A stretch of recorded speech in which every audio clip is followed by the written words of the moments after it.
Big D Entertainment, in association with Dipsy Doodle Productions, presents The Dave Holly Hour.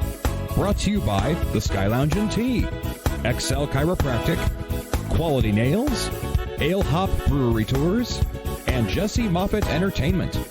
The Dave Holly Hour features Sioux Empire Arts and Entertainment Conversations and has been recognized by the Sioux Falls Stage Awards with a special distinction for promoting the arts. A true lover of arts, entertainment, good food, and fun times, including an occasional Jack Daniels. Okay, so a few Jack Daniels. Here he is, Dave Holly. Oh, thank you so much, Zach Dresch. Hope you got well rested after last weekend. Man, you were a busy, busy dude. He always is in the world of entertainment around the Sioux Empire. Speaking of the world of entertainment around the Sioux Empire, a couple of great guests for you today. Chris Freier, a comedian, is going to be joining us in the first half of the show. Then later on, Luke Tatge, who is the publisher of Sioux Falls Stage, publisher of Sioux Falls Gallery. He also produces the Sioux Falls Stage Awards, which just took place last week.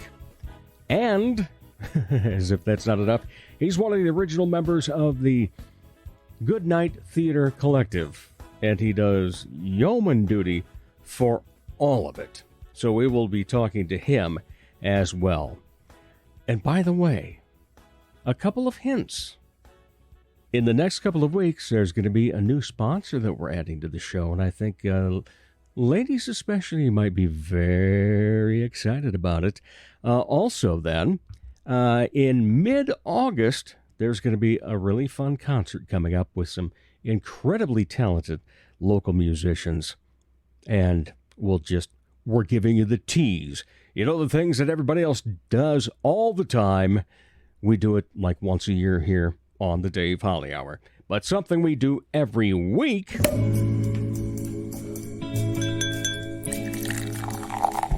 Time to grab your favorite beverage, lift it high, and toast it to being Thursday, a.k.a. Weekend Eve. Hey, the weekend isn't around the corner, it's here! So long, hump day in your frumpy way. We say hello to Thursdays with opening nights. The weekend is near and we can see the bright lights. Yes, Thursday, you're so hearty, we can't wait for Friday, so a day early, we start the party. All right, lift them high, because this week we are toasting a very special lady that lives in Rock Rapids, Iowa, my hometown. Mama Holly, my mother, turns 94 today. Don't know if she'll be topping whatever the expected high for the day is. I want to say it's like 95. But she's going to be 94, and no matter what, she's always been tops with me. So, Mama Holly, I love you. Happy, happy birthday, and can't wait to actually be celebrating with you later today. All right. Weekend Eve Toast has been brought to you by Ale Hop Brewery Tours. People are talking about how great it is using Ale Hop. On their Facebook page, you're going to find a lot of different reviews talking about how fun and convenient it is. You get to go out, you have a good time with your friends, not have to worry about driving home, and it supports the locals. No matter what brewery in Sioux Falls is your favorite, Ale Hop Brewery Tours lets you and your friends choose any or all of them. Plus, there's a distillery on the list. So book your private tours online at alehopbrewerytours.com. If you're already out and about on the weekend, hop on a public tour. For more info, call 605-777-2183.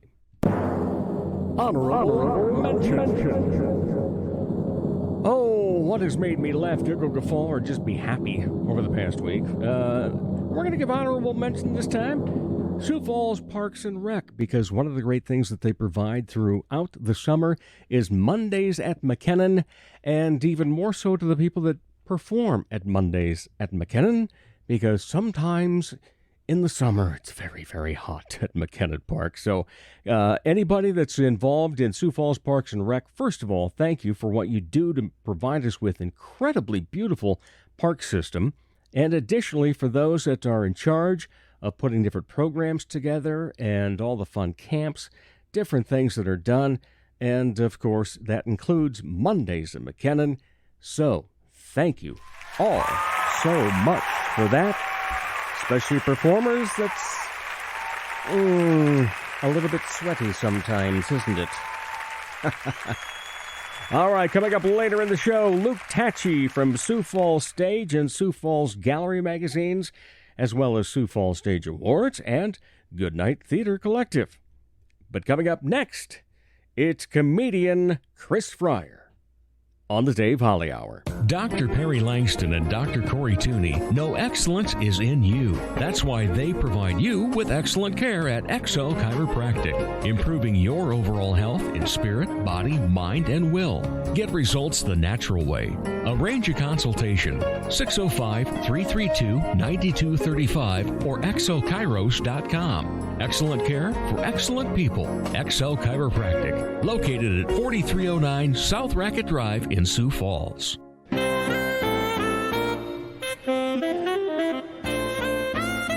You're listening to the Dave Holly Hour, a Sioux Falls Stage Special Distinction Award recipient for promoting arts and entertainment. Oh, thank you so much, Jamie Tucker.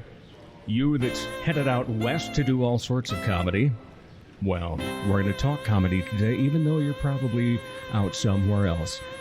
I am Dave Holly. Thanks for listening, and as I always like to start off a conversation, it is always a pleasure to talk Sioux Empire Arts and Entertainment, and it's always a pleasure to have a first-time guest on, Chris Freier, comedian. How are you? Hey, Dave. I'm doing great. Glad to hear that. And you've performed with Jamie before in different events and so forth. But let's talk about you. Yeah. That's why you're on the show. Get the mic a little bit closer to you if you don't mind. There. All right. Oh, see, now you're sounding, rich voice. I like that. We are recording here at the Source. So you may hear some background noises. They're always busy on a Sunday afternoon. It's amazing. It's great to have a place that is open Sunday so we can chat. Yeah. Yeah, beer on a Sunday afternoon. Beer on a Sunday for you. I'm having coffee. I got kombucha, though. Kombucha is good. Yeah, they got some jalapeno type of thing. And wow. It sounds pretty hipster, but it is pretty good. Good deal. Well, I also have the salted nut caramel fig bar. Yeah, supposedly healthy. Yeah. We'll find out. What made you get into comedy? I was a kid and I watched Saturday Night Live all the time, and my dad, he'd watch Johnny Carson every night. Right. So comedy was part of every single night. And the people I looked up to growing up were the people on SNL, like Dana Carvey, and Phil Hartman, and later on Mike Myers, and I loved every single one of those guys, and I wanted to be like them. Later, I wanted to be like 80s glam rockers, but the comedy was a better fit. Yeah. So when you decided that, it's like, okay, cool, I want to do this. How did you find your niche? For as long as I could remember, when I was hanging out with friends, I would talk shit and have a good time and make jokes and everybody be laughing. And I just thought that we were all laughing together at things. And I didn't, like, as I grew up and I go back to my 20-year reunion and I tell people that I'm doing comedy, they're like, yeah, you were always really funny. And I was like, well, you never told me that. It's a big thanks secret. for the pat on the back in senior high. Yeah. No, I appreciate now hearing it. But it made me realize that it wasn't everybody being funny. It was you being funny. Yeah, me and the other people. And there's other people I went to school with that were hilarious too. So it came from telling jokes. Yeah. And, we all tell jokes of some sort, but not everybody becomes a comedian, because to be a stand-up comedian, you've got to translate things into bits and stories. Yeah. At what point in your life did that come along then? So I started, I got sober, I got clean, and I was going to NA, and I met somebody there. I won't break their anonymity, but you guys can probably figure out who it is. He was at the meeting, and he was like, hey, I'm going to comedy. or I do comedy, and I was like, oh, that sounds pretty cool. And then I asked him, like, when do you do it? So I came to watch him, and I was at a point where my attention span was super short. And going to an open mic where everybody does 5 minutes was perfect for me. Okay. Because that's just how long my attention span lasted. So I watched, I kept going back every week. And then over time, I was like, you know what, I can do this. Because I saw how inviting everybody was, and how cool everybody was to everybody else. And it just seemed like a big family that everybody was friends. So I decided to go up and try it one time. And then Adam Wilka came up to me afterwards. He told me I was funny, and then the next week, Adam told me to keep doing it every single week, and I just took that advice and never been doing it all the time. Then, yeah. It could be terrible advice, but I kept doing it. No, as long as it's somebody you like taking advice from. Yeah, one of my favorite memes is, don't take advice from somebody, or don't take criticism from somebody you wouldn't take advice from. Oh, that's I've always loved that one. But what if that person's yourself? Well, that's the worst part. That is me. Yeah. Yeah, I am one of those that I beat myself up when it comes to anything I do. So, yeah, that's what we take sertraline for. All right. Do you remember the first bit you wrote? There was this weird, not really weird, but I thought about doing stand-up comedy for like ever. And it was a pie in the sky type of deal. Like, I'm going to fly helicopters someday. You think about it, but like, are you really going to fly those helicopters? Probably not. So I thought of... Or when you weigh 420 pounds, you're not going to be a horse jockey. Yeah. You can become a disc jockey, but not a horse jockey. Yeah, someday. But not for you. To quote Nathan Holtz. Yes. So I had this notepad on my phone, and I wrote down about Amish people. They don't have the internet, so you can trash them on the internet, and they wouldn't know it. No harm, no foul on that, right? Yeah. So you're safe. So that's the first thing I just wrote into a notepad, and it sat there for like 10 years. Never did anything with it. Did you ever evolve that then? I say that joke pretty much at all my shows. So that's my opener. Yeah. So the first one I wrote, I think, is really, really solid, and I keep using it. So good. So you started in on the open mics. When did you get to be an opening? When did you get to feature? And when did you get to headline? Pretty early on. At Bosses, Nate was pretty good about rotating in newer people, giving us some time, 5 minutes, 10 minutes here and there. So in the pretty early, less than a year, a couple months in. But actually, my first year, I applied for Snow Jam Comedy Festival, and I made it. And I felt like I was really, really lucky. Yeah. Because I was getting a huge opportunity after less than a year of even being in comedy, and it was amazing being around people that have been doing it for years and years, and I knew that I couldn't screw this up. Because if people got to hit a home run on this one. Yeah. So because the other people that didn't get in, they're like, well, why does this guy get in? And if he does crappy, well, I didn't get in. But turns out I did really good, and the people that have been doing it a while, I did just fine, and they thought I'd been doing it for a long time too. So yeah. Well, even today, now into X number of years with Snow Jam, you're still lucky to get in. Yeah. Hundreds of submissions they get for that. Oh, yeah. And to narrow it down and get the right mix and so forth, and that's been so much fun. Oh yeah. I participated. I did part of the open mic part last year and had a blast. And for other people that I get up there and do it once in a while. I do maybe one show a year or something, but it just feels great when you get the admiration of other people that you think are funny as hell. Oh yeah. Yeah, and that's a great pat on the back. And going back to something about Nate being good about rotating new people in, and the inviting community is one of the things that comes up on the show so often is we are not an arts community of competition. We're a great arts community about collaboration. And in your time that you've been here doing comedy, ballpark figure, how many people have you been on stage with? Oh my God. When you figure all the open mics and if I do open mics, there's probably 60 people. Yeah, incredible. At a town this size, we're growing obviously, and so how are you going to grow in your comedy as we grow? So, I just started doing featuring. Mm-hmm. That's been really good. I just got added to the Kevin Farley show, so I'm going to do 3 shows here. Okay. So I'm going to go to Des Moines, and then they're going to be 2 shows Friday at Boss's. So I'm really excited about that. To have a big name and have a sold out crowd, and you just got to bring it. You just got to be funny. Just like it, no matter if there's 4 people there or if it's sold out, all you have to do is be funny. Yeah. All right. So speaking of 4 people there, aside from open mics that you've been to, what's the smallest crowd you performed for, and were paid? It was a paid gig. Yep. So there was a gig where there was 4 people.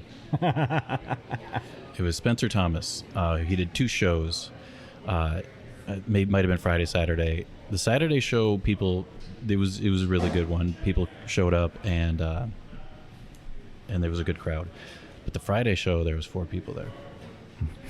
And I got lucky though, because it was one table, and there was one woman who laughed really loud at all the jokes. There you go. And she got the soundtrack of it. It's great no matter what. Then So she got the other people at her table, not realizing there's only 4 people there too. Yeah. And they all laughed and had a good time. And at first you get out there and you're like, oh, there's 4 people, but you can't mention it because you're trash talking the people that are there. Pay. Yeah. And had the fortitude to come. Yeah. So you got to give them a show because it's not their fault. Nobody else showed. Well, and the other thing you always have to take into consideration is, who are those 4 people? Are they people that said, after only 4 people being there on Friday night, told other people to go to the Saturday show because you were good? Yeah. Is somebody an agent? Is somebody somebody that's going to be in a corporation that's going to hire Christmas entertainment, etc. So you gotta play it. You got to go with it no matter what. Yeah. All right. So largest venue or crowd? I would say probably Bosses and Tea. In the new room, right? Yeah. No, there was a different one. There was okay. In the old room at the hotel. Mm. That had some size to it too. Yeah. There was a show. There was 60 people in the crowd, and I did my rap music compared to Jesus music joke, and I was doing good for 8 minutes, and then I told that joke and I lost the crowd. Oh my, conservatives, huh? I don't know what it was. It was a woman from Omaha, and the crowd was mostly women and 3 guys. And I don't know if that makes a difference, but that was what was different about that crowd than most. And I don't know, maybe there was a certain women's church group there. And so did you end up on Dan Bublitz's Art of Bombing to tell that story? No, not yet. Oh my, that's a classic, because everybody has a bomb. Oh yeah. And would you consider that one of your biggest, if not the biggest? No, I had a way worse one. Oh my, let's hear that. So with at least for 8 minutes I got good laughs at that show, and then it died out, and then I got a couple of laughs, but I just couldn't bring it back. Yeah. So there was one in Omaha. There was a newcomer show, and this is when I had less than a year. So I went to Boss's on Wednesday, and I did this bit where I pretended to be a hipster, and everybody loved it. The whole place laughed, and it was great.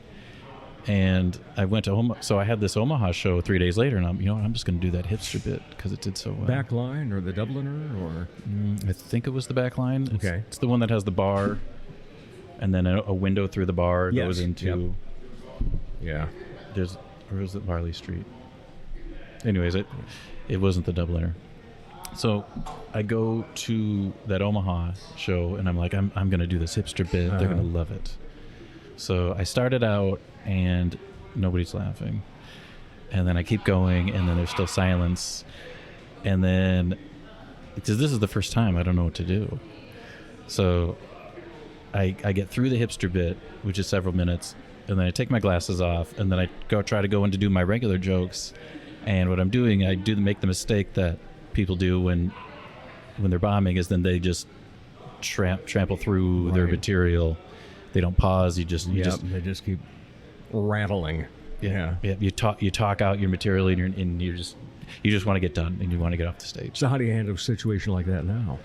Now, what you do is you do some pauses, and you can't let them see you rattle, because they can tell.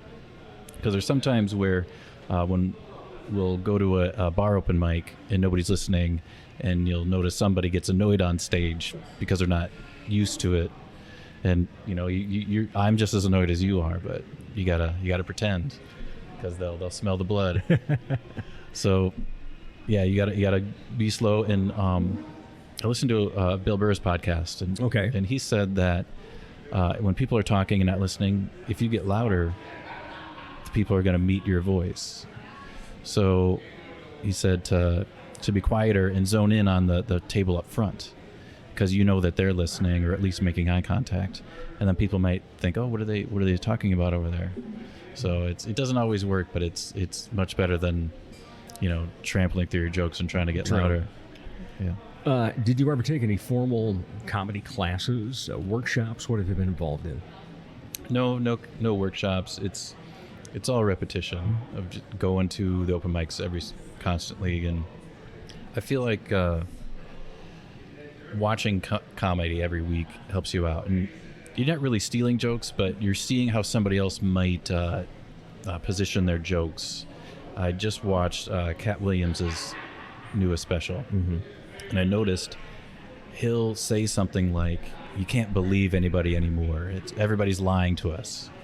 And then he'll make that statement, and then he'll say some absurd, crazy thing, and then he's talking about there was a chicken shortage for chicken wings, but there was no shortage of chicken thighs.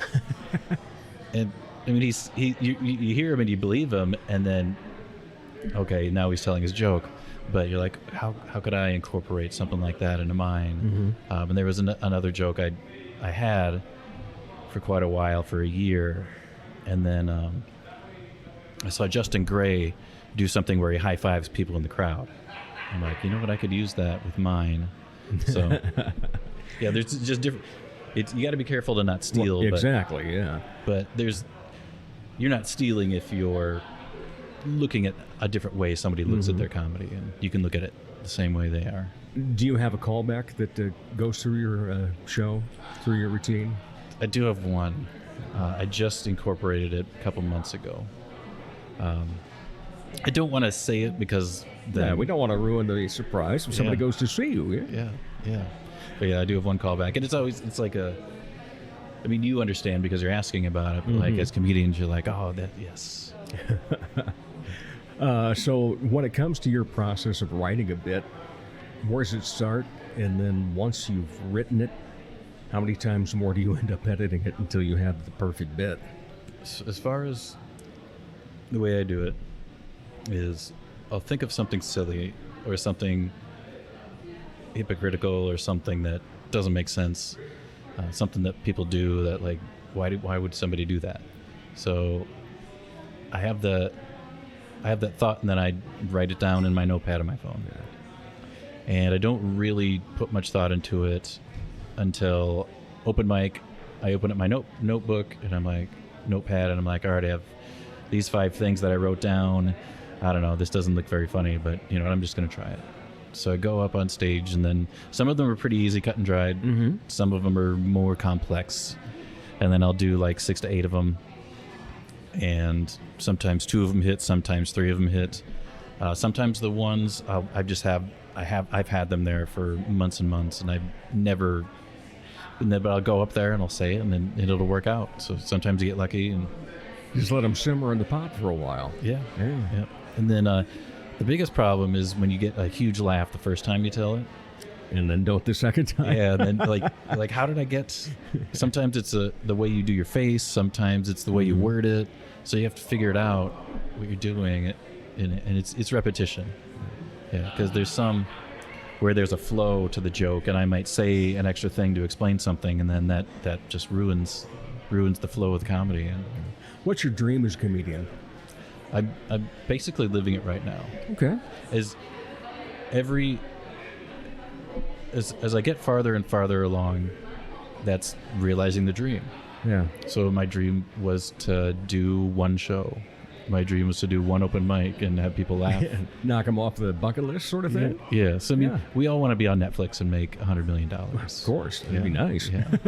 The Dave Holly special. It's coming Yes. to an off streaming service in 2025 maybe. I'll be sure to subscribe. If I'm being realistic, I probably won't be able to quit my job, but to be able to tour all summer, to be able to be that main spot and have people book me, Yeah. that's my goal. What'd you make the first time you got booked? I believe it was $100. Oh, not bad. Yeah, I think it was Watertown. Yeah. And by the way, when you mentioned the fact you only had 4 in the crowd, you actually beat Jerry Irby. You had 3? No, we had 6. It was I opened, Jerry featured, and Jamie was the headliner in Canton, South Dakota last Nice. year during a tornado. So we had 6 paid people there. Woo! Oh yeah. But the show must go on. Yeah. Right? The show Yeah. must go on. You ever felt like crap and done a show? I have the first snow jam. Mm-hmm. I felt terrible about something. I was sad about it, and I went up and I did great, and then I forgot what I was sad about. Amazing what laughter can do, isn't it? Yeah. No doubt about that. Yeah. You do any other entertaining? Ever done any acting, play music, or? No, I can't dance. I can't sing. I do commercials for bosses. Yes. Yeah. I hear the voice. Yeah. Yeah. So I'm the chicken. So we do those commercials, and there's one where I say I'm hot, and Preston says I'm not hot, and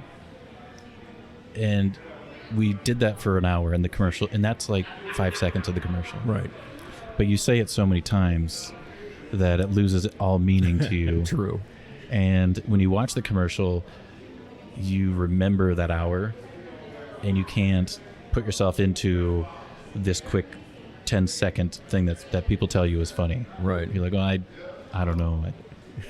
I can't see that as funny. I just did the lines. Yeah. But I appreciate when people say that, yeah. When you're not entertaining, what do you like to be entertained by? I listen to a lot of podcasts, Mm-hmm. specifically one local podcast. Oh, local Lou? Yeah. The Dave Holly Hour, I think. I Well, do, God bless you. yeah. I'd listen to a lot of comedy podcasts, video game podcasts, audiobooks. That's quite a bit. It's because I like to be outdoors too. So when I'm riding my bike, I listen to my podcast. So nice. I ride the bike trails Yeah. quite a bit. That's why you're thin. Yeah. I ride my wife's car Yeah. trails To the bar. yeah, it's a good idea. All right. Any other hobbies? The bike riding, going to the gym. Those are my hobbies. Really, comedy is my hobby. When I asked that first question about what else do you like to be entertained by, that kind of usually answers that next question of any other hobbies. Yeah. And so many people, we forget, and that's one of the reasons I do this program, is the fact that I want people to realize the effort that all our local entertainers and artists put into everything that they do. You don't just go, oh, yeah, I'm going to talk tonight. Okay, see you there. Pay me $100 or whatever. you rehearse, you sit there and you think about these things, you learn from when a joke was great and then wasn't, and why wasn't it, and back and forth. So applaud you, my friend. Yeah, certainly appreciate you and everything that you and all the rest of the comedians do here in the Sioux Empire, and looking forward to great things from you. Oh, thanks, Dave. All right, and thanks for taking the time to be on the show. Sure. Thanks for having me here. Well, it took a while. We finally nailed down a date, but so glad we did. And we'll be back with more of the Dave Holly Hour in just a moment. Sure, they have darts, and you've heard me talk about how ruggedly handsome the trivia host is, but all caps fun never stops at the Sky Lounge and Tea. And fun is best had with your friends enjoying live entertainment, as in live and local. Yeah, the Sky Lounge believes in giving you the best bands, solo artists, and comedians from the area. The Neo Johnsons, Elizabeth Hunstead, Skylar Volks, as well as many others. And a great staff will make sure you enjoy your fun at the Sky Lounge in Tea, South Dakota. Ladies, when it's time to give your nails some love, get that extra special treatment from Quality Nails on South Minnesota Avenue in Sioux Falls. Manicures and pedicures that look great and make you feel fantastic. Zaya and Tony provide professional care for your hands and feet, whether you just want the basics or an extra special look with added flair. Oh, and guys, it's okay to treat yourself too. Quality Nails. Call for an appointment. 605-334-1463. Support the Dave Holly Hour in a very easy way. Buy Dave a cup of coffee by clicking the cup in the lower left corner of www.davehollyhour.com. You know, I could go for a cup of coffee about right now. Luke Tatge, how about you? Always. Always a Absolutely, cup of, yeah. night and day. Well, for you especially, the man that, in fact, some are even now saying that you don't sleep at all. That is the rumor, and it is generally verified. Okay, all right. Luke is a very, very busy man. For those of you that are unaware of who he is, first of all, he has he has two publications. He has Sioux Falls Stage, and he also has Sioux Falls Gallery. Then he happens to be one of the original owners, operators, chief cooks, bottle washers, everything else that you could have for the Goodnight Theater Collective. And then because he has the Stage magazine, he puts on the Sioux Falls Stage Awards, which were just held last week on Thursday, and they were absolutely phenomenal. But you know how I always have to start off? It's always a pleasure to talk arts and entertainment, especially with Luke Tatge. How are you, sir? I'm doing great. Glad to hear that. Yeah. You know what? I told you before we started that last week I was just so amazed by the awards. It was the first time indoor, thankfully, because it was a little warm that night. But we'd been out in the warmth before, though, outdoors for 2 years. We got extremely lucky the first 2 years of being like the nicest night of the summer, and I didn't want to take the risk a third time. Yeah, so. Third time would have been Mother Nature's charm, probably. Yes. But the excitement that was in that room was just amazing. You know, there's been fun stuff outside the previous 2 years, but the electricity that was going through that joint was just phenomenal. Yeah, there was a great crowd. And I mean, frankly, a third of it was probably USF students who just were very supportive and really excited to be there, which was great. But also, I think part of it was that this was like our first full season not directly impacted by the pandemic since the Stage Awards have existed. So there was just so much that went on this season. And so there was just a lot to celebrate, frankly. Yeah, there was. No doubt about that. I told you before we started that, you know, the chance of me ever being at the Oscars is exponential. Way the heck out there. But if being at the Oscars is one half of as much of a great time as that was, that's a pretty cool gig to go to then. And yeah. I want to get you as close to the Oscars as you can here in Sioux Falls, and hopefully that's what the Stage Awards experience is. It certainly was. There's no doubt about it. And do you happen to have everybody off the top of your head that you know who the winners were? Or yeah, probably. Okay, I mean, I kind of figured you would. You know, since you took down all the ballots and so forth. Yes, did all the counting. Yeah, we had a great panel this year. It grows every year. We added another 5 people this year. I've got 4 pegged for the next season as well.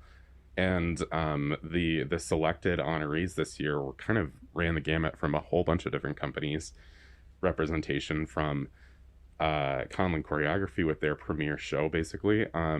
Chamber Music Collective, Premiere Playhouse, Monstrous, Good Night, the whole shebang. I mean, USF also amply rewarded, and then some really great like life achievement honors as well that were well deserved. So it was a really good night for a lot of people. Yeah, that is for sure. I tell you, I'm a previous winner. Your first year, Indeed. You awarded me a special distinction for promoting the arts and entertainment, and now for me to see who those people are that get that, because the people who have been nominated know they've been nominated. Right.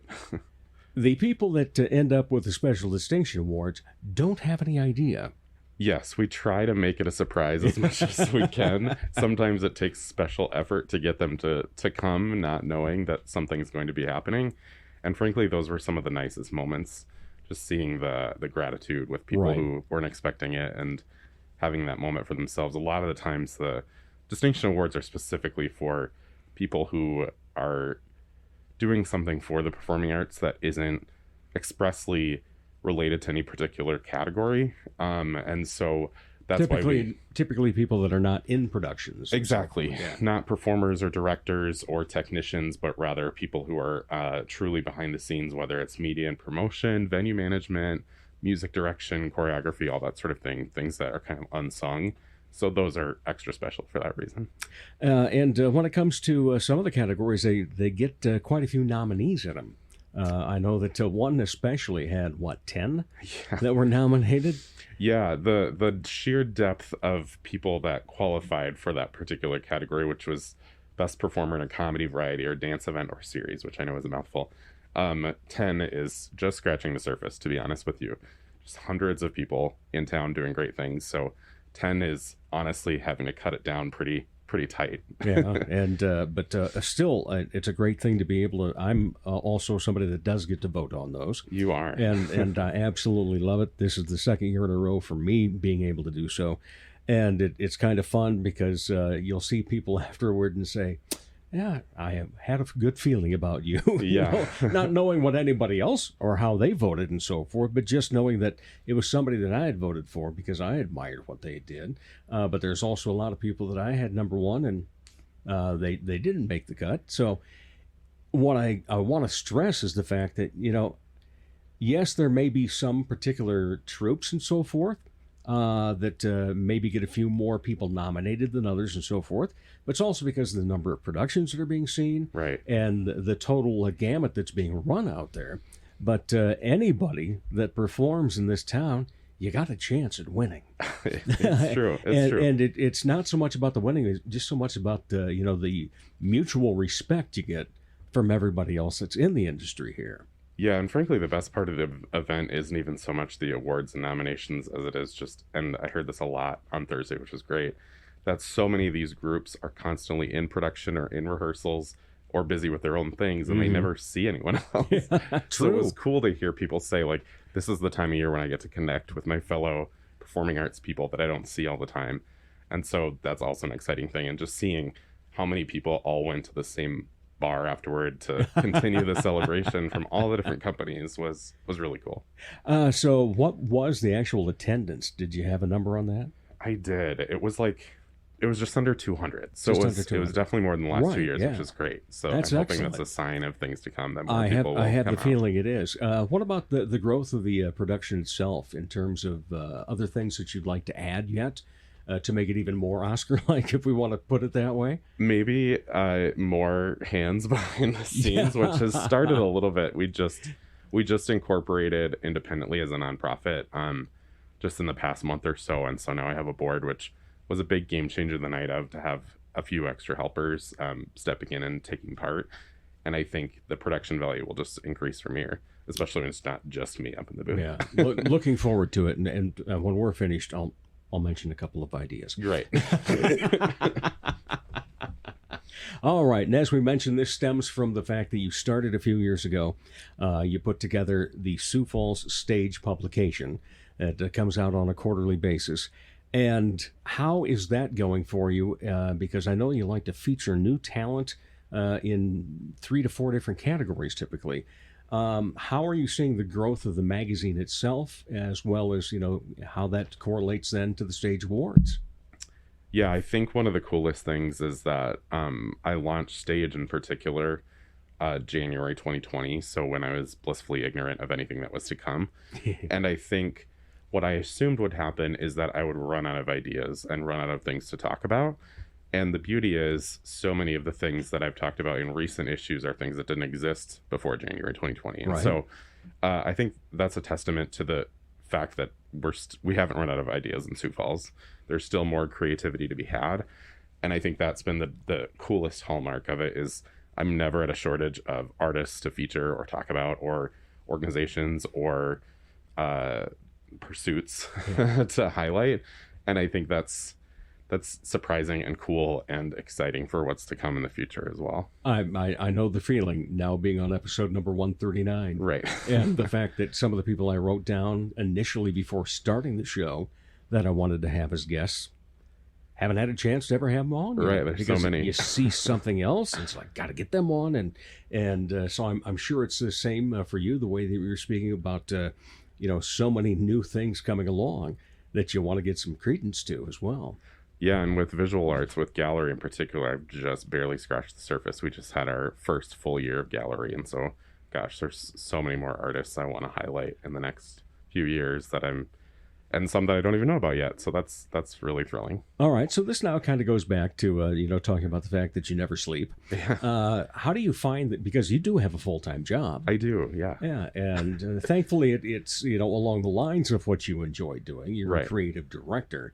But where do you find the time, to be able to have 2 publications, to be part of Goodnight Theater, and as well to be able to put on a big production every year for an awards, besides putting on the productions for your troupe?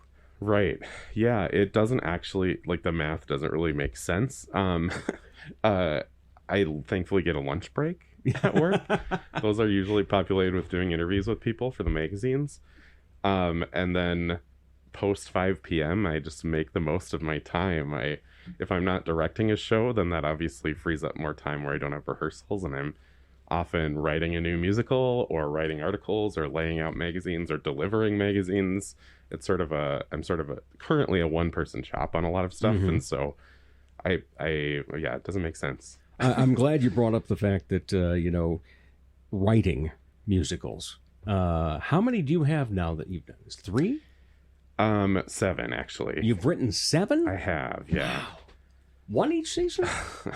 Well, so the one that Goodnight's going to produce this fall is actually one that I worked on with Bob, 6 years ago, that we did sort of a stage reading of at Augie. Mm-hmm. And now we're going to fully produce it now that we can do a big cast show. So that was the first one I worked on. And then since then, Goodnight has produced 5 of them. Okay. And then I also got commissioned to do a children's musical for DAPA as well. Oh, wonderful. Adapting, I did that over the pandemic, actually. I adapted a children's book by Tom Roberts called A New Norm, and did sort of a short musical, and that's in rotation now at the schools as part of their Place for Living program. That's great. Yeah. I was a part of DAPA many, many moons ago when Sarah Crosby first started, basically. I think I was along 2nd or 3rd year. And what a tremendous program. And that is something that has grown exponentially now in this community, too. And what do you think that we're missing at this point? Oh, my gosh. In arts and entertainment? That's a tough question, because I'm so excited and thrilled by all the things that are happening. I hate to downplay it. Yeah. I'm excited by some of the more underground stuff that's starting to become more popular. Like there's an acrobatics silks company that I just saw pop up. I'm excited to connect with them. In this upcoming summer issue of the magazine, we highlight Vaudeville Cabaret, sort of showing off that burlesque scene that's been thriving for a long time and maybe not enough people know about. So some of those sort of niche, maybe underground things that more people should be aware of, I'm excited to see some of that come to light a little bit more. So much out there. Yes. And with so much to cover yet. My goodness gracious. All right, let's talk about Goodnight Theater. 6 under the belt now, and we're headed on to 7. Yeah. Season 7 starts this fall. I'm always doing the marketing, and then I'm also participating in a directing position for my own show and then for one of the cabarets. And we just have a really exciting season coming up that I think is going to be a little bit of a departure from recent ones in that we're kind of doing some shows that maybe less people know about. Mm-hmm. But the talent we have that continues to come back is just like, I can't even begin to describe how lucky we are to have the people we do, and that community is such a big hallmark of what we do. It's sort of just that ego-free environment that we're here to support each other, and we're here to have a great experience together and create something, rather than that sort of competitive atmosphere. I think is something that we've built that we're really proud of. How many people have been on stage now for Goodnight? Oh gosh. We've got to be close to 100 at this point, especially if you include musicians. I mean, it's probably over 100 then if it's musicians. But yeah, we'll have probably about somewhere around 40 adult performers this year, as well as we're incorporating youth performers in one of our shows this season, which is really exciting as well. Okay. Well, first off, let's recap the past year. Boy, you had some top-notch stuff going on. And even just a few weeks back, You're a Good Man, Charlie Brown. Yes. Had a blast at that show, and you had The Suspect earlier in the year, but Into the Woods.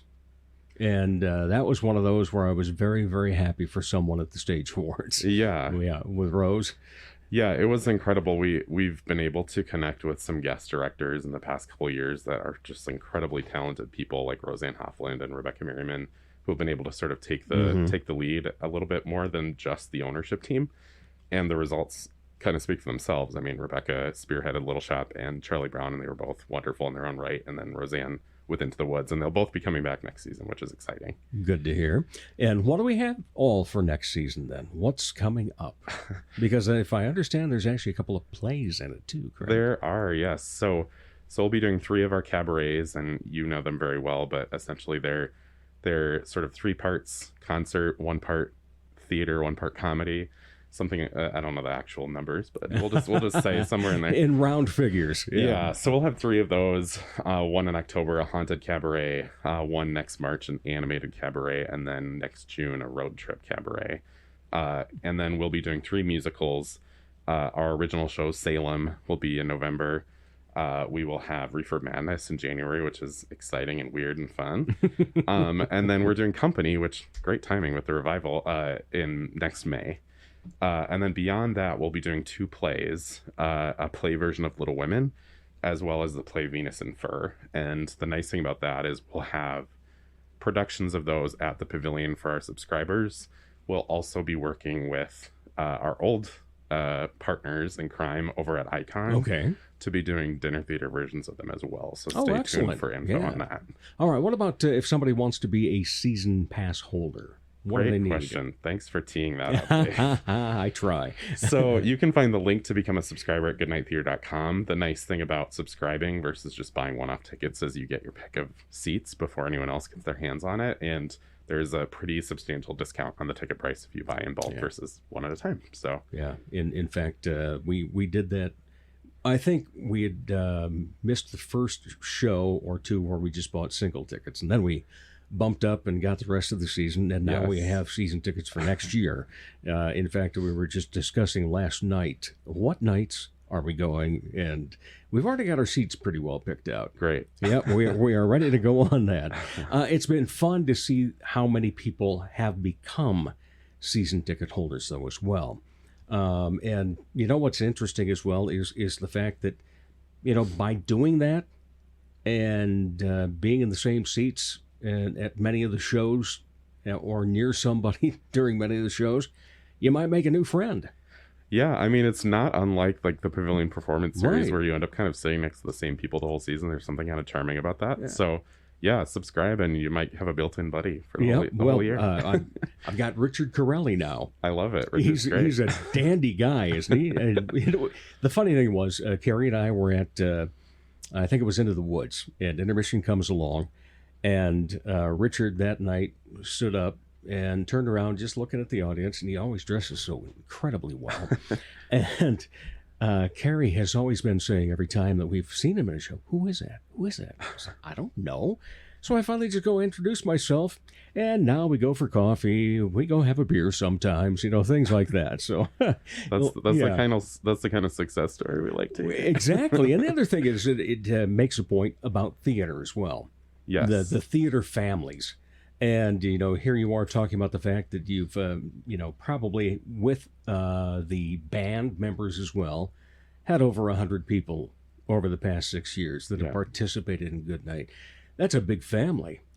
Yeah, and the nice thing is it's becoming more and more the case that so many of those family members are also family members of other companies. Mm-hmm. And so when we all go to an event like the Stage Awards last week, that just, to me, that fills my heart to see all these people that know each other from doing shows in the past, from different companies, get together and cheer each other on. It's just like, that's the most exciting feeling for me, is seeing that in action. And there's no better example of that right now in my mind than the Stage Awards, which is an excuse for all of us to actually come together and say congratulations, which is really cool.